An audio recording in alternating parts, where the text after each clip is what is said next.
দেশে বিদেশে গতকাল কালের কণ্ঠ এক কিস্তি প্রকাশ করেছে, আজকে আর এক কিস্তি প্রকাশ করেছে। অনেক বিষয় আছে এই সাক্ষাৎকারে। এর মধ্যে খুব গুরুত্বপূর্ণ একটি বিষয়, সেটি হচ্ছে যে আওয়ামী লীগের রাষ্ট্রপতিকে বিএনপি কেন রক্ষা করলো, পর্দার আড়ালে অন্তর্বর্তী আমলে আসলে কি ঘটেছিল, আমরা সেটি একটু বুঝবার চেষ্টা করব। সেই সময়ের প্রধানমন্ত্রী শেখ হাসিনা দেশ ছেড়ে চলে গেছেন, প্রধান বিচারপতি পদত্যাগ করেছেন, স্পিকার নেই, চারপাশে যেন ক্লিন সুইপ চলছে। তখন আওয়ামী লীগ মনোনীত রাষ্ট্রপতি মোহাম্মদ শাহাবুদ্দিন কিভাবে টিকে গেলেন, কার ইশারায় বঙ্গভবন ঘেরাওয়ের রাতেও পদত্যাগ করেননি তিনি। দীর্ঘ সময় পর রাষ্ট্রপতি নিজেই মুখ খুলেছেন, তিনি জানিয়েছেন তার সেই দুঃসময়ে শতভাগ পাশে ছিল বিএনপি। কিন্তু কেন একটি বিরোধী দল তাদের ঘোর বিরোধী শিবিরের রাষ্ট্রপতিকে রক্ষায় মরিয়াছিল? 5 আগস্টের পরে বাংলাদেশে এক অভাবনীয় পরিবর্তন আসে।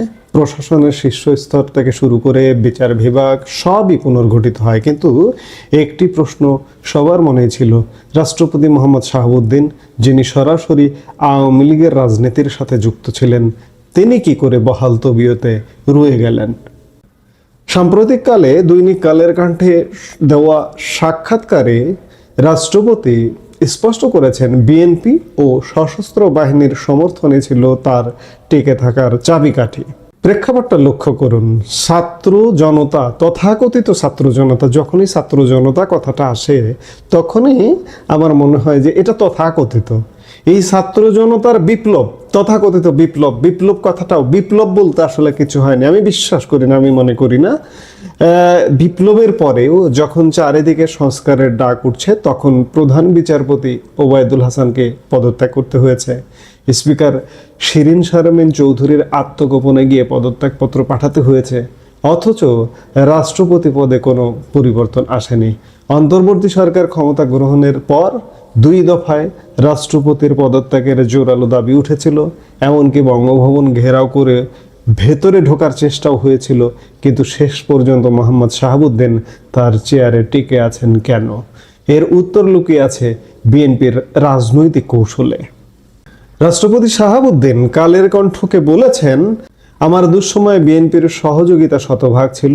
তিনি আরও জানিয়েছেন, বিএনপির উচ্চপদস্থ নেতারা তাকে আশ্বস্ত করেছিলেন যে তারা কোনো অসাংবিধানিক উপায়ে রাষ্ট্রপতি অপসারণ চান না। সবচেয়ে চমকপ্রদ তথ্য হলো, রাষ্ট্রপতি বিএনপির বর্তমান নেতৃত্বের প্রশংসা করেছেন। বিশেষ করে তারেক রহমান সম্পর্কে তিনি বলেছেন, হি ওয়াজ সো কর্ডিয়াল।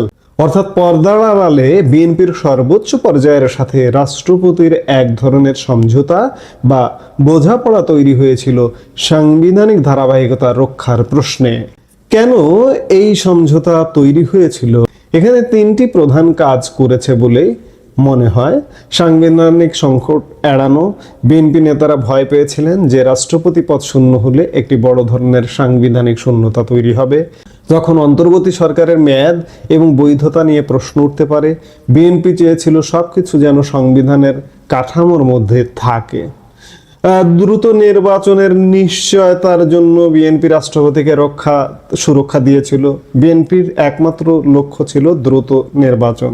তারা জানতো, যদি রাষ্ট্রপতি অপসারণ নিয়ে দেশে বিশৃঙ্খলা তৈরি হয় তবে নির্বাচন আরও পেছিয়ে যাবে। রাষ্ট্রপতির থাকাটা ছিল নির্বাচনের দিকে এগিয়ে যাওয়ার একটি সেফ প্যাসেজ। 3 নম্বরে যেটি গুরুত্বপূর্ণ ছিল সেটি হচ্ছে অসাংবিধানিক শক্তির উত্থান ঠেকানো। বিএনপি মনে করেছিল, যদি রাজপথের চাপে রাষ্ট্রপতিকে সরানো হয় তবে ভবিষ্যতে যে কেউ একইভাবে চাপ দিয়ে ক্ষমতা ওলটপালট করতে পারে। তারা প্যান্ডোরার বক্স খুলতে চায়নি। সাক্ষাৎকারে রাষ্ট্রপতি বেশ কিছু গুরুতর অভিযোগ এনেছেন। তিনি বলেছেন, প্রধান উপদেষ্টার প্রেস উইং রাষ্ট্রপতির প্রেস উইং বন্ধ করার ব্যবস্থা নিয়েছিল। বিদেশে রাষ্ট্রপতির ছবি নামিয়ে ফেলা হয়েছে তাকে না জানিয়েই। সরকার প্রধান বিদেশ সফর থেকে ফিরে রাষ্ট্রপতিকে কোনো আপডেট দেন, যা দীর্ঘদিনের রাষ্ট্রীয় প্রথা। এই অভিযোগগুলো প্রমাণ করে যে বিএনপি তাকে সমর্থন দিলেও অন্তর্বর্তী সরকারের সাথে রাষ্ট্রপতির সম্পর্ক মোটেই সুখকর ছিল না। ইতিহাস বড়ই বিচিত্র। যে রাষ্ট্রপতি আওয়ামী লীগের মনোনীত হয়ে বিনা প্রতিদ্বন্দ্বিতায় নির্বাচিত হয়েছিলেন তাকে শেষ পর্যন্ত রক্ষা করলো আওয়ামী লীগেরই প্রধান প্রতিদ্বন্দ্বী দল বিএনপি। রাজনীতির এই জটিল দাবার চালে মোহাম্মদ শাহাবুদ্দিন টিকে গেলেন, আর বিএনপি পেল সাংবিধানিক ধারাবাহিকতার তকমা। এখন প্রশ্ন হলো, এই অবস্থান কি বিএনপির জন্য দীর্ঘমেয়াদে লাভজনক হবে, নাকি রাষ্ট্রপতির এই স্বীকারোক্তি নতুন কোনো বিতর্কের জন্ম দেবে? আরও কিছু কথা না বললেই নয়, এই যে রাষ্ট্রপতির সাক্ষাৎকার নিয়ে বা রাষ্ট্রপতির গত 1.5 বছরের অবস্থান নিয়ে একদল লোক নেতিবাচক আলাপ করছেন।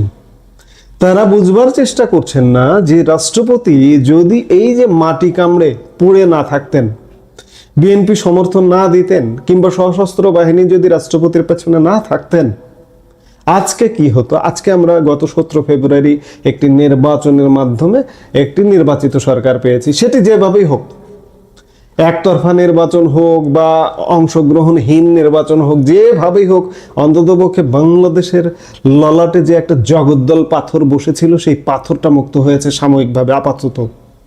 এখানেই স্বস্তি। এই স্বস্তি থেকে মুক্তিও আছে পেছনে, একটু খুঁজে দেখুন, পেছনে মুক্তি আছে। কিন্তু একদল লোক বলছেন যে রাষ্ট্রপতি গত 1.5 বছরে আওয়ামী লীগের নিয়োগপ্রাপ্ত রাষ্ট্রপতি, আওয়ামী লীগ নিয়োজিত রাষ্ট্রপতি আওয়ামী লীগের জন্য কিছু করেনি। আওয়ামী লীগের জন্য কি করার আছে? এর চেয়ে বড় কি করার আছে? তিনি যে চলে যাননি, তিনি যে থেকে গেছেন, এটাই তো আওয়ামী লীগের সবচেয়ে বড় অর্জন, আওয়ামী লীগের সবচেয়ে বড় স্বার্থ। আওয়ামী লীগের এই স্বার্থ, এই অর্জনকে সামনে রেখে, এই অর্জনের উপর ভর করে আওয়ামী লীগের সামনে বিরাট সাফল্য আসতে পারে। আজকে যদি রাষ্ট্রপতি চলে যেতেন, ধরুন একটা রাষ্ট্রপতি চলে গেলে একটা বিপ্লবী সরকার গঠিত হতো, তাহলে কি হতো?